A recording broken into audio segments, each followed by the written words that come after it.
everybody. This is Dr. Lori Shemek. And I'm Omar Cumberbatch. You're listening to This Podcast Burns Fat.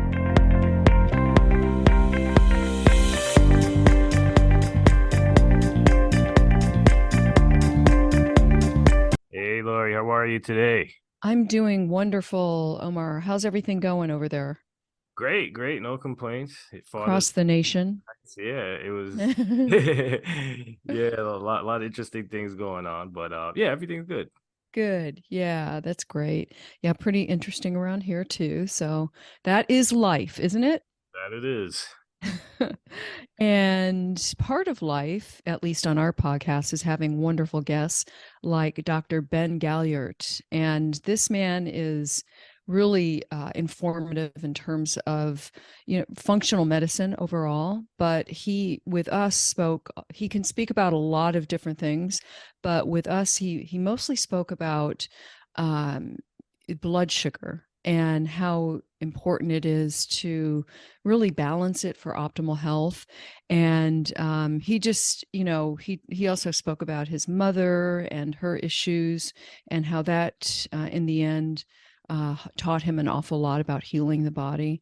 And but anyway, he was just wonderful, showing us how environmental factors really influence our life. And so I really enjoyed him. Yeah, he was great. Wealth of knowledge, very, very. But I know the audience is gonna love it. So yeah, let's jump into it. Okay. Hey, Dr. Ben, welcome to the show. How are you today? Doing great. Thank you so much for having me on. We're so happy you're here. Thank you for stopping by. Yeah, absolutely. Yeah. So, Dr. Ben, if you could just tell us a little bit about yourself. I know that you have tons of information and we have a lot of interesting questions all around weight loss, blood sugar, even some of these new things that are out there for weight loss as far as shots and, and pills and all kinds of stuff. It's like, it's going to be fun. It's going to be fun. So if you could tell us a little bit about your background and we could get to know you a little bit better.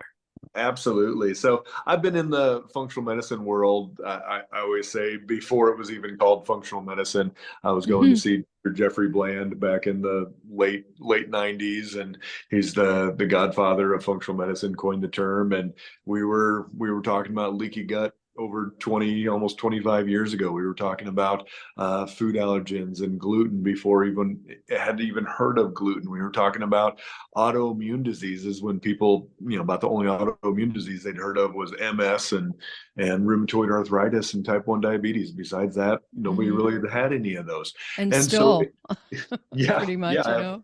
Absolutely. And so it's just been a blast to see how what has come out of research has actually caught up with what we've known for years and years and years. And what ultimately got me down this path of like, hey, there's got to be other ways, and the body's got an ability to heal, was my mom was actually diagnosed with MS when I was in high school. And she went down the path of the traditional medical docs at that time, and she got on the drugs. She ended up using a cane, using a wheelchair. She went on disability, and we were like, man, that's probably going to be it. That was about the only option they gave us at the time. And so fortunately, my dad retired. They moved down into this small town in the Ozarks on the Missouri-Arkansas border, and about 10,000 people in the town. And she found this doctor that was doing, again, functional medicine before it was called functional medicine, and started working with her and going through the process of saying, okay, well, let's work on your gut. Let's work on your blood sugar. Let's work on your brain. Let's get you out of this fight or flight response. She was a school teacher and, basically burned herself out. And she got to the point where she was able to get off all the drugs. She gave away her wheelchair, gave away her cane, and her last MRI almost 20 years ago with her neurologist, the neurologist said, you don't have MS anymore. You're not on the drugs, but I don't know what to call it because we can't say it was the drugs that cured you. So I guess it's a miracle. And she's 80 years old now, just turned 80 this year. She takes my kids fishing. Literally today, she's with my 11 and 13-year-old. With her and my dad are out in the middle of this lake in what's called a float tube, paddling around, fishing with my kids. She does granny boot camp, all types of different things. And so it really is truly amazing, Dr. Ben.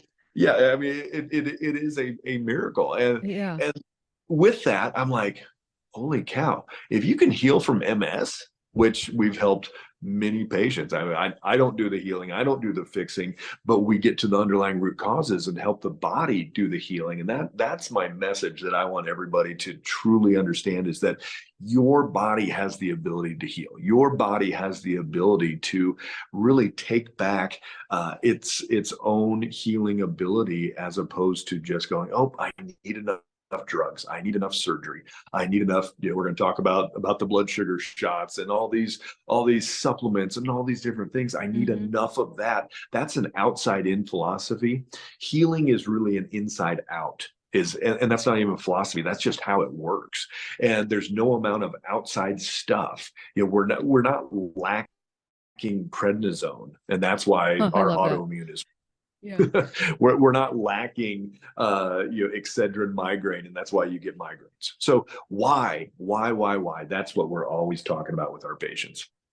Yeah, it's really unbelievable what you just said, because if the cells receive what they need, which essentially is instruction Yeah, to perform optimally, then for the most part you're good to go. And it really looks like your mother was getting that.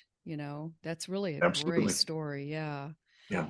And there's so many people. It's interesting because even a lot of people, like, for example, arthritis. I mean, it's a little off topic, but arthritis, osteoarthritis, for example, Hmm. is considered just a degradation over time, where you'll Yeah. end up with, say, a knee replacement surgery. Where now the new thinking is, no, we can reverse this, and we do what we need to do in order to reverse it, right? Just like anything else. Yeah. So, yeah. Well, yeah, absolutely. And just on the arthritis side, I've had so many patients over the years that they said, oh, I'm bone on bone in my knees, or I've got Yeah. this joint. And they get their inflammation down, they get their gut fixed up, they get their body working well, and they've got the same looking joint. In 3 months, their joint did not regenerate. And yet they sit there and they're flopping their leg up and down because they don't have any more pain. And it can change that quickly if you change that underlying inflammatory process going on in the body.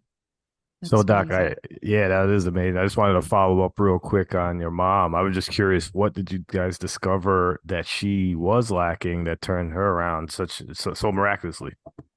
Yeah, yeah. So yeah, it was a multifaceted approach, and that's what we see with our patients every day. I think about it this way: that did you ever pick a thistle? We've got great thistles in Colorado here. Did you Mm-hmm. pull out of your out of your yard, and it's got this like 12-inch long root, and you're like, holy cow, that's a major root. And people always say, I'm looking for the root cause. And I'm like, no, you're looking for the roots cause. That's not proper English, but it's the roots. And it's like that oak tree, just these deep intertwined roots, and just so many different angles. And that's what she had going on. She was a school teacher. She'd leave at 5:30 in the morning, get home at 5:30 at night, and then grade papers 2 hours every night. And Oh she boy. basically burned herself out. And then she had tried, she was on every, cabbage diet and grapefruit diet and all those things back in the in the 80s and 90s. And her blood sugar was off, and her gut was out of balance because she had Lyme disease and some other things where tons of antibiotics were involved, and just a bunch of different systems were out of balance. And that's what it was. And that this is the fun part, Omar, about every person we see. Even if you line up 10 MS patients, they're all going to have different whys. They're going to have different systems out of balance and different reasons why we need to go in and help correct each and every one of those. That's great. Yeah, I'm just kudos to you for all the healing you're doing out there. So we thought we kind of cover just in general blood sugar issues. And, I personally believe that balanced blood sugar is a key marker of optimal health. And if you could just kind of tell us if you believe that, why that might be, and we can go from there. Yeah, absolutely. Well, you stole my thunder. I would say I would say 90% of chronic conditions, and we're talking any chronic condition out there, 90% of chronic conditions could be reversed or prevented if people would stabilize their blood sugar 85 to 110 all day, every day. And you said the optimal word. It's that blood sugar stabilization.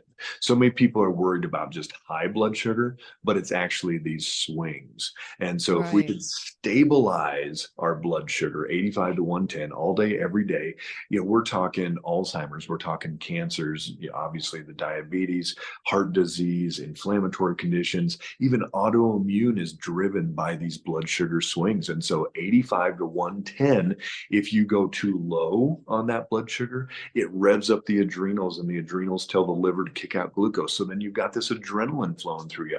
That can drive inflammation. It can cause random anxiety. We can get a lot of damage even by going into that hangry zone. Vice versa, we've got the highs, and that's going to drive insulin, excess glucose floating around. That is inflammatory as well. And so we've got all of these imbalances that come just from that blood sugar swinging too much, which it's actually really, really easy. One of the things we do with our patients is use glucose monitoring, and we use a continuous glucose monitor. We've tracked people's blood sugar probably 10 years now, but for the last 3 or so, we've been able to use a CGM, and we get to see 24/7 what somebody's blood sugar is doing, nights, mornings, before meals, after meals, and it is amazing what you're able to. It's such an incredible tool. You know, it really is. You learn exactly what your body can and can't have. Yeah. You know, and a lot of those supposed keto foods are notorious for hijacking that blood sugar. Yeah. Well, and I was thinking about my second book. I'm like, man, what should I call this? And I've told patients for years, your blood sugar doesn't lie, and so that's what we called my book, was Blood Sugar Doesn't Lie, because it doesn't, and you can't hide from it. I don't care if people say brown rice is better than white rice, or if sweet potato is better than white potato. If you eat it and your blood sugar is off with that, there you go.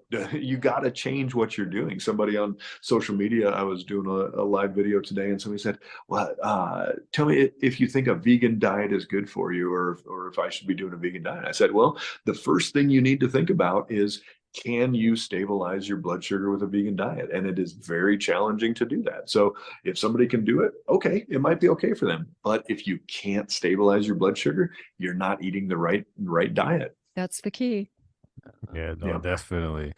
So, Doc, one of the things that I know that everyone who's kind of new to this is curious, what is exactly causing these issues with blood sugar? Everyone obviously has individual issues when it comes to certain types of food, but what do you see like as maybe a general broad stroke of what we should be looking at? Yeah, it really comes down to what you're putting in your mouth, the food and drink. And a lot of people don't even think about the drinks that they're putting in, but a lot of these Starbucks drinks have 60, 70, 80 grams of sugar in them, compared to a Coca-Cola's got like 40. And you're like, oh, but it's just a coffee. So it's what we're putting in our mouth is a huge part of it. And so there is no perfect diet. In my Blood Sugar Doesn't Lie book, I don't have a diet, a menu, a meal plan, anything in there, because I'd be lying. It's going to be way more individualized. Some people can eat berries, and other people, berries, which are supposed to be low glycemic, makes their blood sugar go up. Some people with rice, even, here's the deal with rice. Like, I've seen about 1% of the population that can actually eat rice without their blood sugar going up. I know it. It's crazy how high. Lucky. And you've got like probably 4 billion people a day around the world that are eating a lot of rice. Right. But they're also burning off a lot of calories and a lot more active than we are in the US. Sweet potato, for most people, sweet potato is worse than white potato. Watermelon is literally the worst fruit you can eat. Mm-hmm. I'll see 180, 200 on people's glucose levels with watermelon. And when you think about watermelon, you're like, it's basically water. Well, it's like sugar water because I don't That's know right. what it does, what it has in it, but it just goes through the roof. Even things like beans, and they go, oh, beans have protein. Well, they also have like 40 grams of carbs in a cup as well. And so beans are very challenging for people's blood sugar also. But some people can go eat an apple and be okay. And that's the beautiful part about this process, is truly getting to know your body. People are like, well, what diet should I go? Okay, if you want the perfect diet, you're going to eat nothing but good quality, lean, animal proteins, mostly wild game and wild caught fish and seafood. You're going to eat a bunch of good leafy green vegetables, cruciferous vegetables, things like that, and then good quality fats. And that's it. 3 times a day for the rest of your life. Well, that doesn't always sound appealing to people. So what else can you do? Can you do some almond flour based, the siete chips or tortillas or things like that? Some people can, some people can't. Can you add in some paleo pastry type things that you make yourself with coconut flour or whatever? Some people can, some people can't. And so that's the beautiful part about the monitoring, is that you can really get individualized to who you are and what your body needs to be doing. Yeah, that's great. Yeah, a lot of people are afraid to use those CGMs because they have to essentially stick them. You have to stick it into your arm or your stomach. And so I think that's what turns a lot of the population off of them. Otherwise, I think there'd be more usage, Well, after having patients for years poke their finger 6 to 8 times a day, good point. I tell you what, people are very happy to just slap a sticker That on is their a good arm point. Yeah. and be like, oh, really? That's it? And the cool part is you get to look at your phone. If you've got a smartwatch, you can even have the little app on your watch, and you just glance at your wrist, and you can see 24/7 where that is. And then you just start writing down what you're eating, what you're drinking, and see those changes. A couple interesting things besides the food and drink. Heat is one thing that can make people's blood sugar go up, and we're mobilizing our glucose stores, which ultimately could be a way for some weight loss, and is one of the reasons why heat therapy, saunas, things like that can help people lose weight. But if I jump in the sauna, my blood sugar will jump up 20, 30 points very quickly. And so my body's mobilizing because I'm not bringing it in. So it's mobilizing it from my stores, and then can burn it off in anticipation of, oh, wow, we're going to need to really burn some energy here. So that's one of them. So if you're going to be in hot environments, be aware of that. The other thing is stress. And so many people, if they're stressed out, what do they go for first? Comfort foods. Yeah. Comfort foods. And most comfort foods are not chicken and broccoli, correct? So, we're going for ice cream, and we're going for cookies and chips and all these things. And that stress, if somebody eats a meal for dinner and everything's fine, they'll hit X for their glucose level. The next day at lunch, if they have leftovers and they've had a really stressful morning, it might be X plus 20 or 30 points higher, because that stress response really cranks up that body's response to glucose, and just it's much more inflammatory going on there. It really is. Yeah. So all this talk about sugar, high sugar levels, how does it impact our health in the end? I mean, there are mechanisms involved, such as glycation, and I know a lot of people don't want the Yeah, class on I it, won't go that in depth, but yeah. So eating, I like to look at it simply. When you eat something and it turns into glucose, the body has different mechanisms it can go down this path with. So one would be to use that glucose in your cell. The body needs glucose and oxygen. That's why anemia is so bad, because you're not getting your oxygen to your tissues. And that's why blood sugar swings are so bad for your energy, because you're not getting glucose to the tissues. And you add those together, and the body creates this reaction where we make energy with glucose and oxygen. So that's great. Okay, first step. Number two, when we have enough for our cells, we will store it in our liver. And the liver is short-term storage for glucose. So if you're out hunting and gathering and you're trying to find some blackberries, but you haven't found any for 6 hours, and you're like, oh my gosh, I didn't bring enough jerky to make it back to camp, and you start getting hangry and blood sugar starts going down, we have a mechanism to say, hey, pull out that glucose out of the liver, and now we've got some energy that we can make. This process is great, but unfortunately, in so many of our patients that we see, and just the average Americans now, this blood sugar is swinging, and they're crashing multiple times a day. I always say blood sugar drops are the number one stressor to the adrenal glands. So it's not jobs and cars and kids and COVID and presidents and whatever you want to talk about. It's the stress of these blood sugar swings, especially the dips. So we pull glucose out of the liver, and then we can utilize it, but we also store it there. So we store it, pull it out, store it, pull it out. And this is actually why we see people's GGT marker. It's a liver enzyme marker go up, and that tells us about non-alcoholic fatty liver. And so a lot of people nowadays, not even diabetics, not even pre-diabetics, we are seeing the early stages of non-alcoholic fatty liver because these blood sugar swings all over. So we have And first children. one goes to, yeah, and children, absolutely. First one is cells, second one is the liver, and then number three is into our fat cells. So when we have enough in the liver, when we have enough coming in, everywhere is full, then the body says, well, it might be a long, hard winter. I've read all the Little House on the Prairie books to my kids. I've got four boys, and the long, hard winter. I always think about that one. I'm like, Yeah. we don't have long, hard winters before. They had a little coffee grinder, and they would have to use this tiny coffee grinder and grind their wheat flour. That's all they had for food in their long, hard winter, and it would take them like all day to grind up enough to make one little loaf of bread.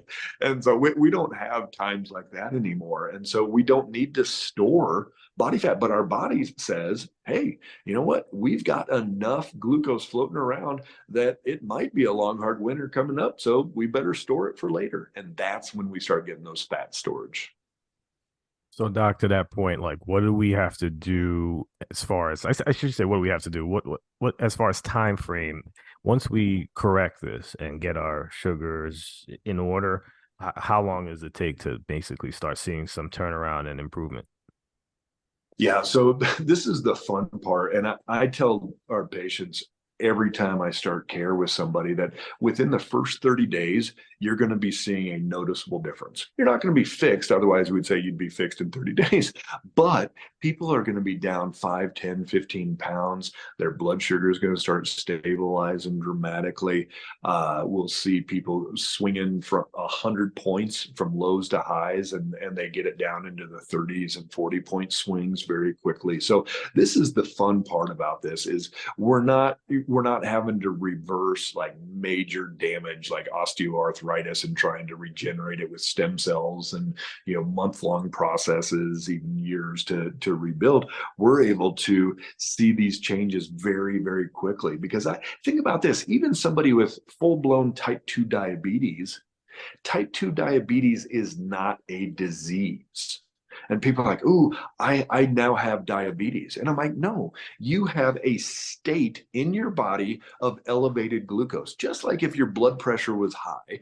But if you eat better, lose weight, exercise, and your blood pressure goes down and you get off your blood pressure medication, doesn't mean you just are controlling your blood pressure. I control my blood pressure every day. You guys control your blood pressure every day. And the same thing is with blood sugar. So diabetes, type 2 at least, type 1, we've got the autoimmune component, but type 2 is not a disease. It's a state of elevated glucose, average elevated glucose that creates other diseases in the body. That'll ultimately contribute to cardiovascular disease and Alzheimer's and all types of different things. It'll cause damage other places. But in and of itself, even diabetes can be reversed very quickly because it's not a thing, it's a state that our numbers are at. So what are the long-term implications then? I'm just so people, because I know a lot of people are not aware of just how, I guess, devastating it is to have high blood sugar chronically. Yeah, absolutely. They call Alzheimer's type 3 diabetes now. Right. And and that is a neurologic disease. What does that have to do with each other? Well, if somebody has chronic high elevated glucose levels, they can get what's called neuropathy, where they start losing sensation in your feet. If you've got a spouse that has diabetes, do this little trick. Take their socks and shoes off, have them close their eyes, and touch one of their toes with just like the little tip of a pin or something, and say, what number toe am I touching? All the way from big toe to little toe, 1, 2, 3, 4, 5. And if they've had diabetes for a while, one, hopefully they still feel their toe that you're touching, but very likely they will not know which toe it is because the nerves have been degenerated so much. And for some of them, they're not even going to realize when you touch that toe. It is that much degeneration. So neurologically, if we're getting degeneration there, the biggest nerve bundle in the body is in our brain. So now we're neurodegenerating in our brain, and that's where a lot of this Alzheimer's and dementia, different neurologic degeneration in the brain is coming from, is actually from this metabolic condition. So that's one of them. On the autoimmune side, here's the top autoimmune diseases in the United States. We've got Crohn's disease, MS. We've got lupus, rheumatoid arthritis, celiac disease, type 1 diabetes. We've got Hashimoto's is the #1 most common autoimmune disease. So if you have Hashimoto's, congratulations, you are #1. So we've got all these different autoimmune, 190 plus named autoimmune conditions, actually. And so what I always tell patients, and this is actually what got me down this path of monitoring blood sugars, we've always known if that blood sugar spikes up, if it goes up over 110, and especially if it goes up fast and high, that creates this major inflammatory process that's going to drive more autoimmune activity in the body. If that blood sugar crashes down and those adrenals are stimulated, we're going to stimulate this same thing. We're going to stimulate this immune inflammatory cascade in the body. So it will drive more autoimmune activity. So I was like, holy cow, I can't just rely on a low glycemic diet or an AIP diet or a paleo or keto or Vigo or whatever diet. We need to know, we need to really quantify this. So a bunch of years ago, we started finger prick glucose monitoring with patients. And surprisingly, I don't know if I ever had somebody say, no, they would not do it. I mean, we had thousands of patients get a low glucose monitor every day, poking their fingers. And then we were able to get the continuous glucose monitor, which is way, way easier than that. But, it's huge for autoimmune. We've got to get that blood sugar stabilized. Dr. Tatis Karazian, he's the godfather of Hashimoto's. He always says, every time that blood sugar spikes up too high and crashes down too low, you're revving up the immune response and destroying more thyroid tissue. So we've got to get that stabilized. So then on the other side is just general inflammation. And if we can stabilize people's blood sugar, especially 85 to 110, amazing results. People that they're holding 5, 10, 15 pounds just of body fluid, inflammation, water weight, whatever you want to call it. And that can start peeling off very, very quickly as well as when you get that blood sugar stabilized. So, Dr. Ben, I think that it's time to jump into that crazy topic we kind of mentioned earlier, especially because it's such a craze now, and this is the drug Ozempic. Can you talk about why this is such a popular drug, especially during what we're going through with the blood sugar situation? And just, I mean, it's being promoted by celebrities, not necessarily directly, but it's it's a fascinating topic. I'd love for you to share and dive in.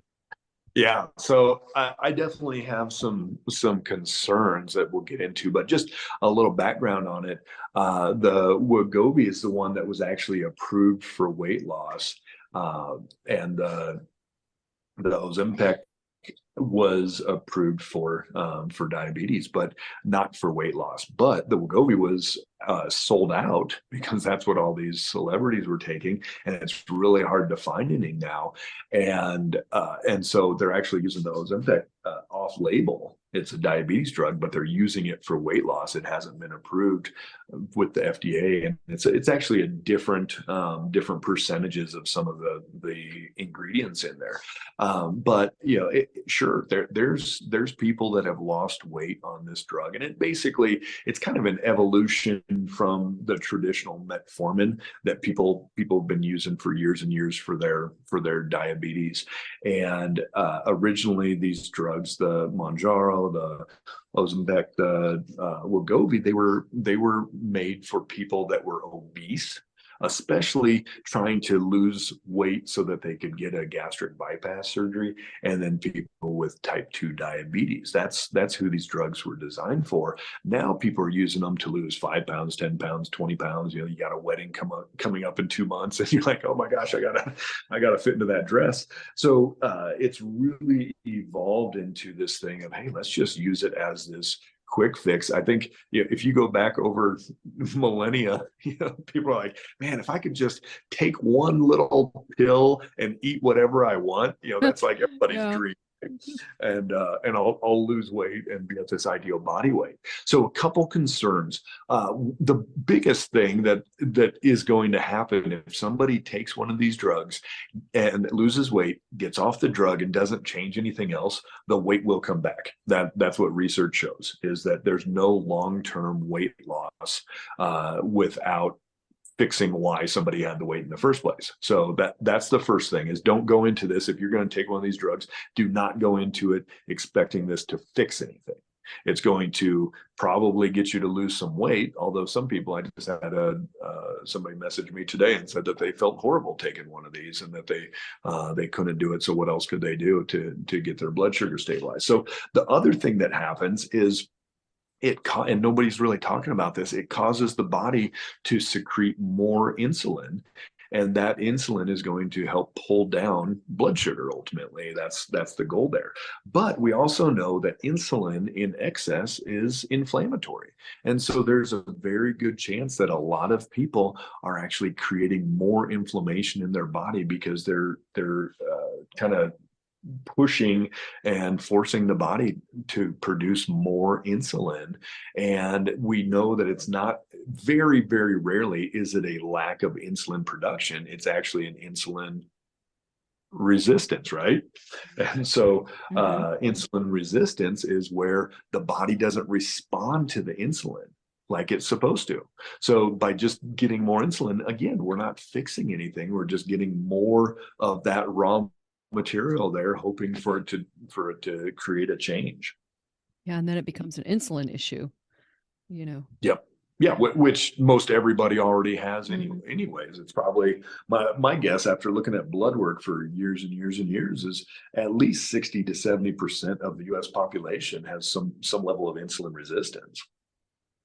So if, having said all of this, and knowing that chronically higher levels or in swings in particular of blood sugar, what if somebody's listening to this and they are just, I guess they know that they're eating a diet that's terrible for them, what would you suggest that one of the first things they should do, which is obvious, I know what you're going to say, number one, but is there anything else that somebody can do, just if they're desperate at this point?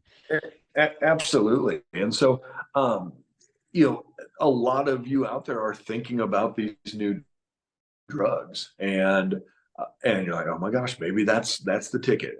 And I just really encourage you, if you go down that path, don't think that this is going to fix you. Just like if you do have Hashimoto's and they put you on thyroid hormone replacement, which is levothyroxine or Synthroid or any of the different thyroid hormones out there, that does nothing to fix Hashimoto's. Hashimoto's is an autoimmune disease, and all that's doing is giving you some hormones. So and it can be fixed as well. Yeah, you can recover from it. Yeah. Yeah, autoimmune, we see that all the time. So don't think that any drug, or even people ask all the time, well, what about berberine? Is berberine got, cinnamon, berberine, none of that is going to fix. If you are eating a piece of cheesecake or chocolate chip cookies or whatever, there's no amount of drug or whatever that's going to stop that damage that's coming into place. So the big challenge is, okay, what do we need to do? Even if you are on one of those drugs, how can you fix the underlying issues first and then start weaning off that medication? And so ultimately, starting with some basics, look at every ingredient that you're putting in your mouth and start looking for hidden sugars. If you already have looked at every label and gone gluten-free and dairy-free and corn-free and sugar-free, all that's one thing. But for most people out there, they haven't done those things. So just start educating yourself, start looking at the labels and going, holy cow, ketchup has a lot of sugar in it. All these different places that you're getting sugar into the diet is a big part of it. Other things that you can do is cut down on the number of grains coming in, whether it's a gluten-free grain or a regular grain, it doesn't matter. Cut down on the number of grains coming into your diet, because those turn into sugar. And for years, our food pyramid was upside down. It was an upside down pyramid, but it was right side up. But it was ultimately upside down because, what was it? 11 servings a day, 10 servings. 14 or something. I don't know. It would be like literally you would have to be eating 3 or 4 servings of carbs, starches, grains at every single meal. And I'm like, holy cow, that would be like a plate of pasta at every meal. I would throw up. It's just crazy. And so now, some people take it the other extreme and like, oh my gosh, never, only do, what do they call that? From snout to tail, you're only eating animals and that's it.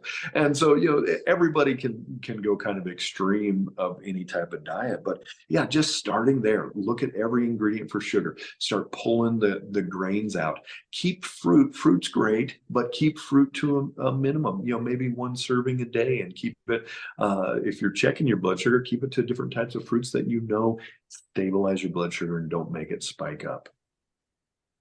Yeah, no, this has been great information, Dr. Ben. Excellent. Yeah, no, I definitely love this topic. This is something that's near and dear to my heart, of course, because one of the biggest things that I felt that I've accomplished was to reduce the amount of sugar, and that made the world of a difference for me. So I wanted to just give you an opportunity to share like where we can find you, your website, social media handles, and any way that we can keep up with all the great stuff you're doing.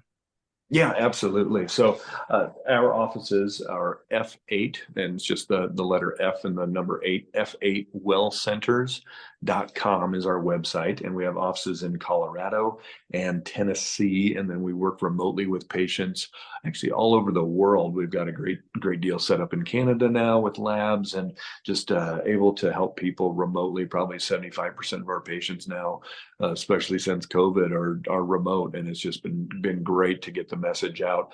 On YouTube, F8 Well Centers, we've got over 800 videos, tons of content on blood sugar, on autoimmune, on gut, all types of different things. On TikTok, we're getting ready to hit 300,000 followers this week, and that wow. is at Dr. Ben Galyardt on that one. Instagram, Dr. Ben F8 is our handle on that one, and we're on Facebook. So yeah, just tons of information. I go live all the time, lots of content. I always say, if somebody really wants to get their health back and wants to figure it all out, if they watch enough of my videos, they can do it. And for those that want some hand holding, we're there as well. So. And, the important thing to note is that if you surround yourself with healthy, chances are you're going to be healthy too. Absolutely. Iron sharpens iron. Yeah. So thank you, Dr. Ben, for coming on. Thank you for helping us. Okay. Yeah. Thank you. Bye-bye. Thank you so much for listening to this episode of This Podcast Burns Fat. We're so excited to have you as a listener, and we're hoping that you've really enjoyed the content as well. And if you did, please run over to iTunes and provide a rating and or review. It will go a long way in helping us continuously build our listenership up so that we could provide you with excellent content regarding fat loss, weight management, and just an overall healthy lifestyle. Thanks so much. Have a great night.